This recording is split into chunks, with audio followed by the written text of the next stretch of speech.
Merci. Donc, j'ai été présentée comme neuroscientifique et je sais que les neurosciences, c'est un domaine qui est très à la mode. Et donc, comme tout ce qui est à la mode, je vous invite de vous en méfier. Parce que peut-être qu'on entend certaines interprétations de données neuroscientifiques qui nous invitent à croire que nous avons un potentiel caché quelque part, en quelque sorte une meilleure version de notre cerveau ou de soi, à chercher, à trouver. Donc voilà, il n'y a pas grand-chose à trouver, parce que nous avons en fait un cerveau qui est extrêmement limité. Alors ça va commencer d'une manière pessimiste, vous allez voir, ça va s'arranger. Alors, il est très limité, parce que déjà là, par exemple, vous commencez à avoir faim, donc vous commencez à être moins capable de me donner votre attention, parce que vous n'en avez pas des tonnes.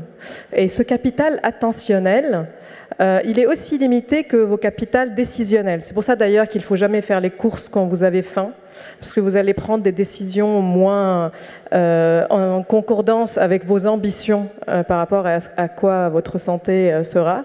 C'est parce que justement, nous sommes très facilement distraits par la vie, nous ne sommes pas multitâches, hommes et femmes confondus.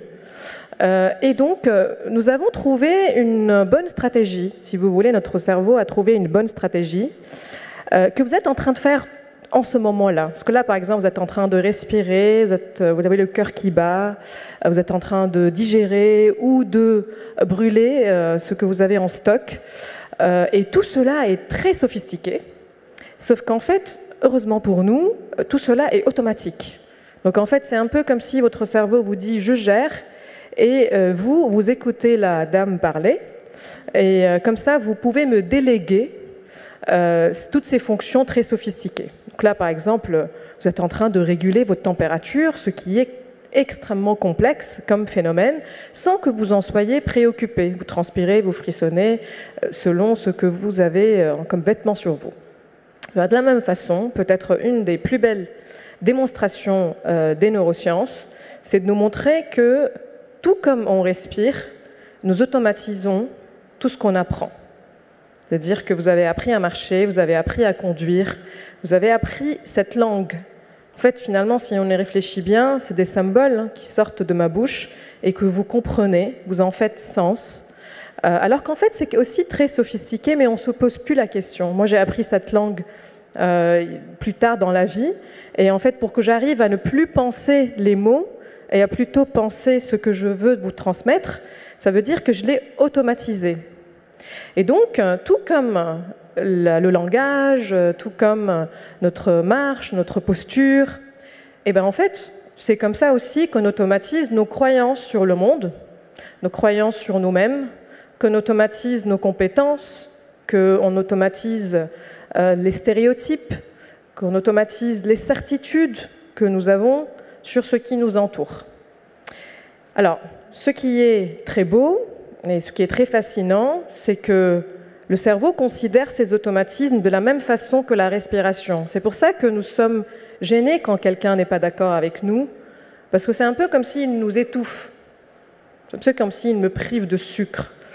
Et c'est pour ça aussi que si moi je suis, par exemple, en doute par rapport à ma posture devant vous, en fait, c'est mon corps interprète, ou plutôt mon cerveau interprète votre potentiel jugement comme une attaque physique. C'est pour ça que je vais avoir le cœur qui bat, je peux transpirer, parce que c'est mon corps qui s'apprête à réagir. Alors qu'en fait, c'est juste un potentiel jugement de personnes que je ne connais pas. En plus, j'ai enlevé mes lunettes, donc je ne vous vois vraiment plus.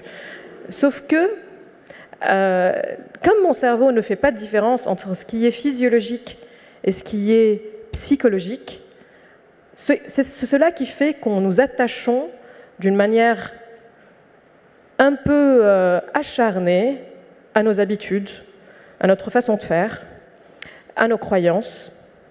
Et finalement, je ne vais pas utiliser le terme addiction parce qu'il est galvaudé dans tous les sens, mais on est extrêmement attaché à ce qui fait notre image de soi. Donc nous avons cette première limite qui est le prix qu'on paye parce que nous automatisons. C'est qu'on ne fait plus de différence. Mais on automatise à un tel niveau que nous oublions qu'on a appris. Ça veut dire que nous finissons par croire que le monde est ce qu'il est, alors qu'en fait, il est juste ce que je suis, ce que j'ai vécu.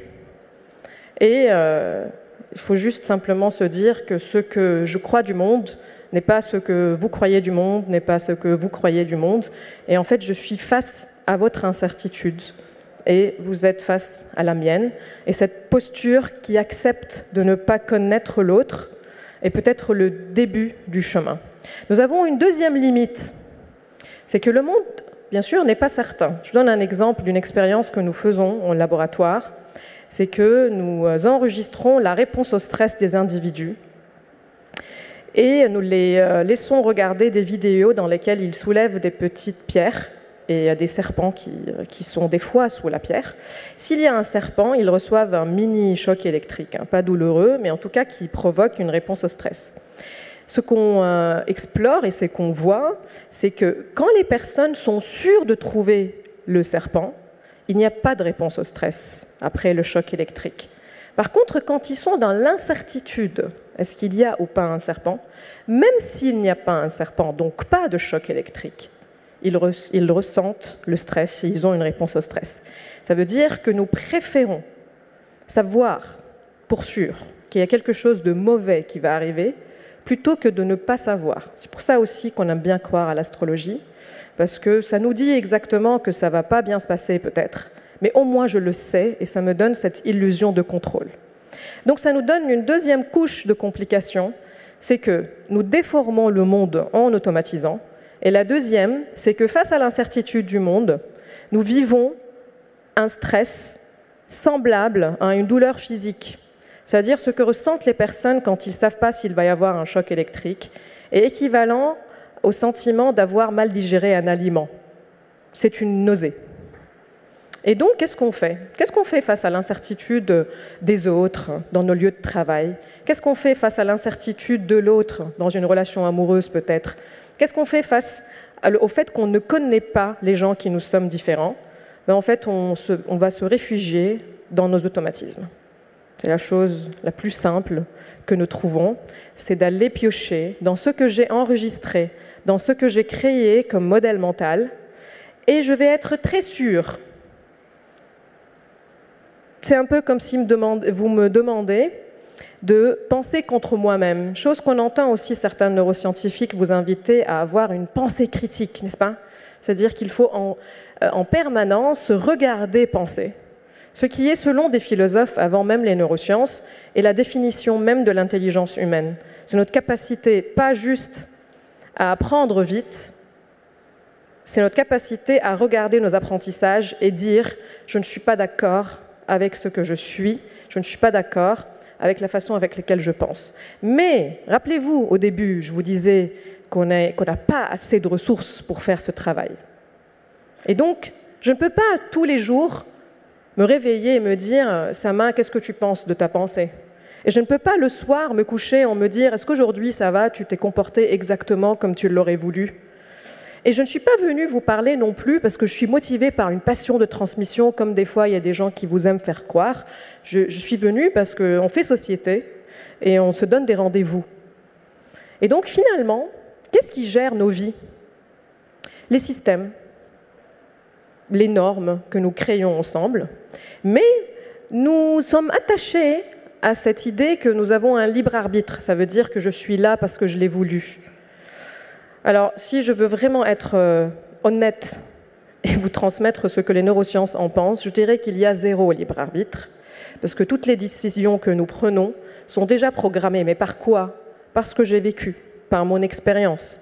Donc ce n'est pas complètement détaché de moi, mais en même temps, je peux avoir l'idée, l'illusion que je suis en train de décider des mots que je suis en train de transmettre, mais c'est aussi lié à mon expérience passée.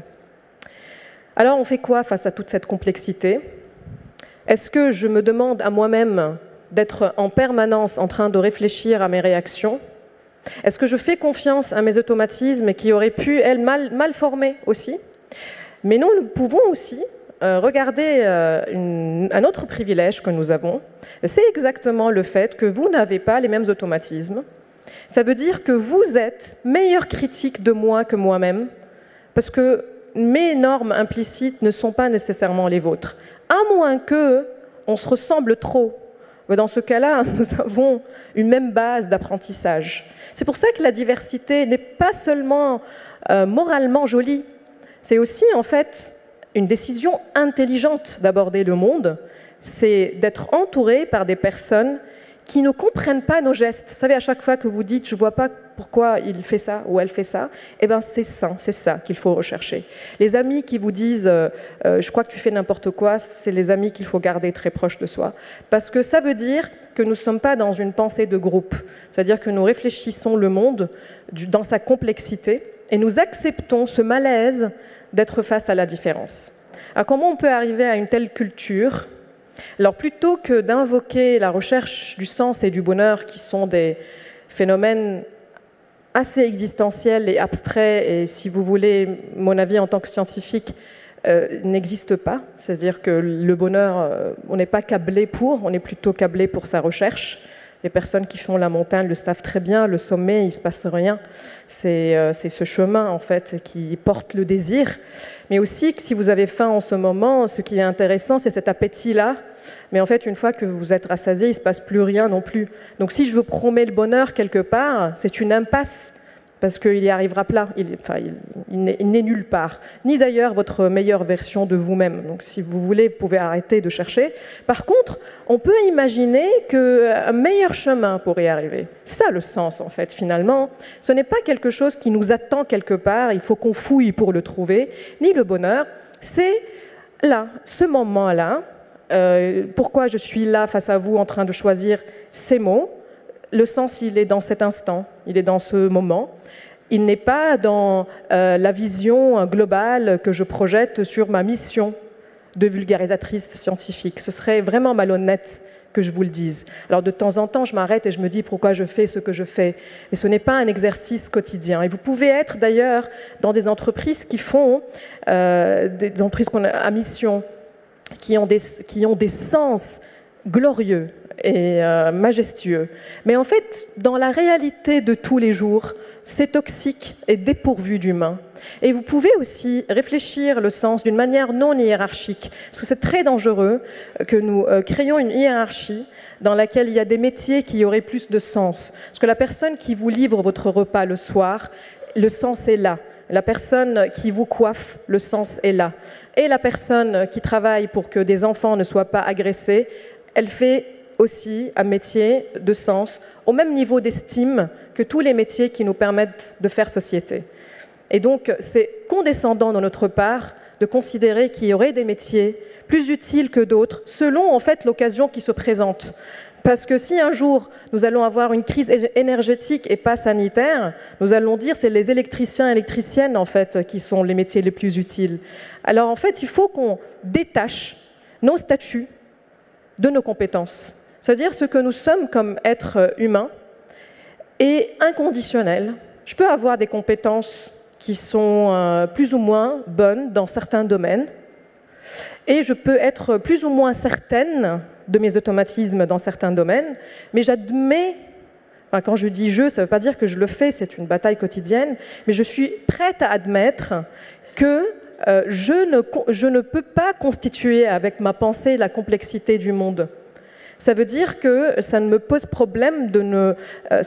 aucun problème d'avouer que je ne sais pas, et que donc mon expertise, elle est extrêmement spécifique et utile dans un certain moment, dans un écosystème à la fois historique et géographique. Mais ça ne conditionne pas mon estime de moi. Donc si vous pouvez imaginer un lieu de travail dans lequel on réfléchit, j'invite juste à réfléchir avant de démolir et de défaire les hiérarchies du prestige, les hiérarchies de l'estime.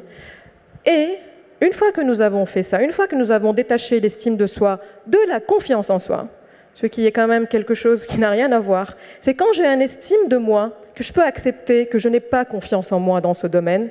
Et c'est les personnes les plus brillantes dans leur domaine qui disent si ma mémoire ne se trompe pas, je ne suis pas assez sûre.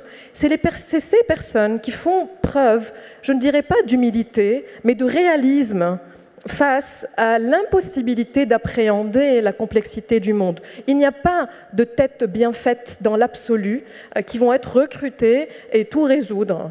Alors, pour arriver à cette culture, il faut aussi qu'on ose défaire les mythes qui entourent l'innovation et qui entourent la création. Je vais vous en donner juste quelques exemples, comme ça je vous laisse peut-être un peu bousculé, mais ça, si j'arrive à créer le désir, c'est beaucoup mieux que l'objectif, comme je vous l'ai dit. Si j'arrive à créer l'appétit, que vous regardez les mythes qui construisent notre façon de voir le monde, j'aurai accompli mon objectif. Si vous pensez aux artistes, si vous pensez aux scientifiques, si vous-même vous pensez aux entrepreneurs qui vous fascinent, et si vous regardez un peu les histoires que nous retenons, justement parce que nous n'avons pas beaucoup d'attention, donc il fallait bien qu'on nous raconte des histoires simples, n'est-ce pas? C'est-à-dire qu'on va dire Steve Jobs a révolutionné, je ne sais pas s'il y a des gens de Apple aujourd'hui ici, mais a révolutionné son domaine.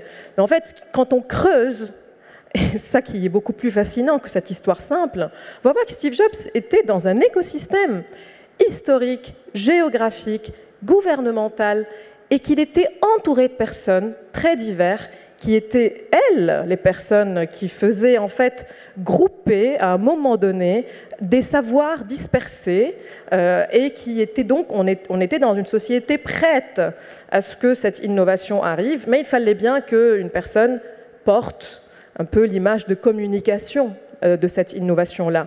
Mais à chaque fois qu'on creuse, on trouve que l'innovation est collective, qu'il n'y a pas de génie solitaire.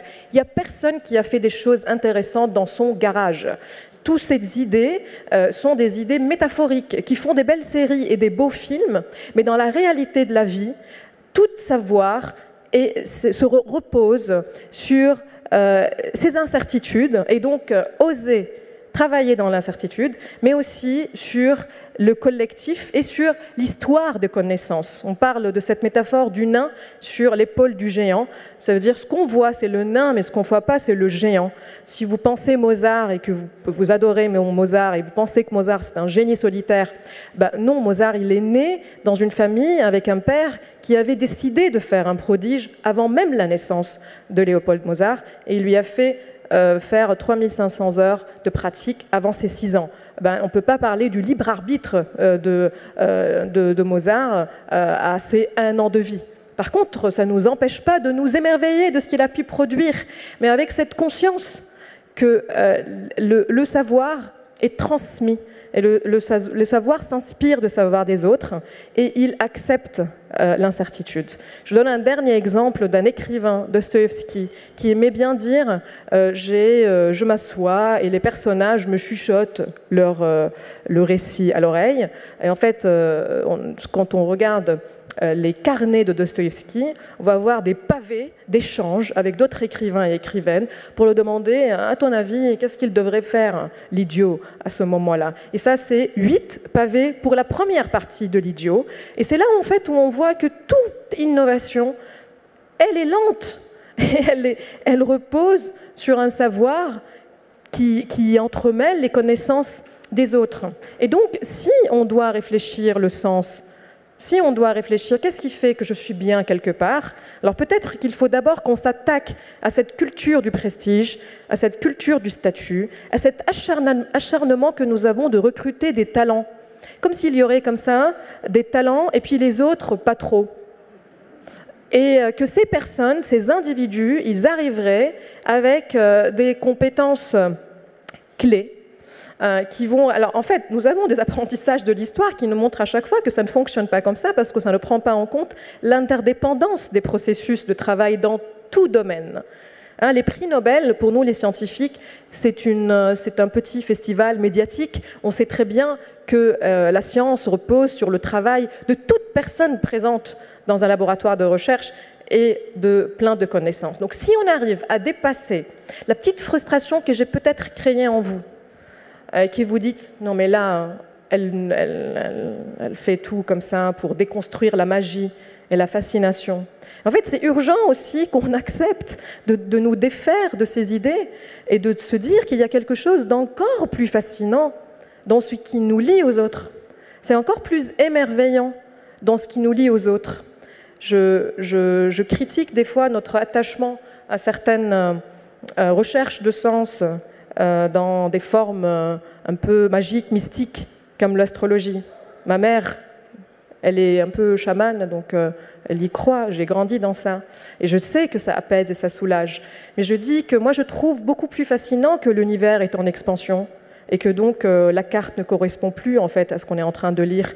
Et en fait, il y a quelque chose d'émerveillement que nous pouvons garder une fois que nous avons accepté que le réel est beaucoup plus intéressant que les fictions. Et que finalement, est-ce qu'on ne serait pas mieux si on défait ces fictions et si on accepte tout simplement que nous sommes médiocres en tant qu'individus et que nous approchons d'un modèle mental plus intéressant quand on accepte que ma médiocrité est complémentaire de la vôtre et qu'en fait, ensemble, on va remplir les cases du camembert qui va faire que quand on est face à l'incertitude du monde, nous aurons un modèle mental un peu plus correct, parce que je suppose aussi que nous avons un cerveau qui est en train d'essayer de se comprendre. Donc même notre vision collective ne rendra absolument pas compte de la complexité de l'existence. Je vous remercie.